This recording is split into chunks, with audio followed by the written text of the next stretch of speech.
হাতে দিয়া চাটা মাঝে মাঝে ডান হাতে মাঝে মাঝে বাম হাতে নিয়ে খাচ্ছে। আর এমন সময় হুজুরে ডেকে বলে, হুজুর আপনার বাড়িতে কি কুকুর ছাগল কুকুর বিড়াল নাই?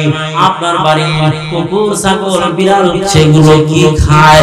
যাইতে চান আপনি যা খাইতেছেন সব কুকুর বিড়ালের খাবার খাইতেছেন।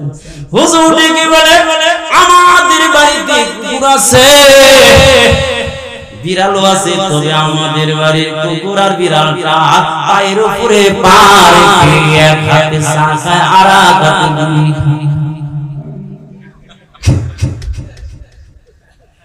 লাস্টেরই জায়গা মতো এখন কয় হুজুর বাম হাত আল্লাহ ডান হাত আল্লাহ, ডান হাতে খাইলে কি হয় বাম হাতে খাইলে কি সমস্যা? এবার বলে হুজুর ডেকে বলে, তাই নাকি? বলে তাই যদি হয়ে থাকে বলো দেখি, আল্লাহ মুখ দিছে দুইটা, একটা উপরে একটা নিচে, জীবন ভরা তো চা খেলে ভুল দিয়ে খাইলাম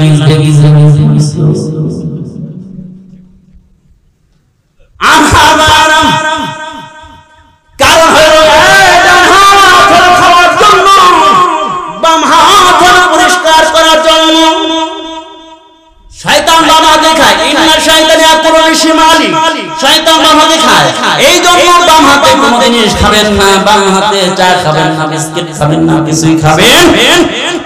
আমার ভাইরা অবন্ধু আলেমদের সাথে তর্কে লিপ্ত হবেন না, আলেমদেরকে ভুল করার চেষ্টা করবেন না। প্রকৃত আলেম যারা হকানি আলেম কালমায়ে নবী। আমার বাইরে কথা আছে, ওই যে পয়গম্বর বললেন, হে আমার জাতিরা তোমরা শুনে রাখো, রাষ্ট্র করো লা ইলাহা ইল্লাল্লাহ বলো, তাহলে তোমরা সফলতা পাইবা। কয় বেশি বুঝতেছো? সাইজ করে এলাম, কথার সাইজ, এটা তাফসীর কথা, সাইজ কিন্তু করব।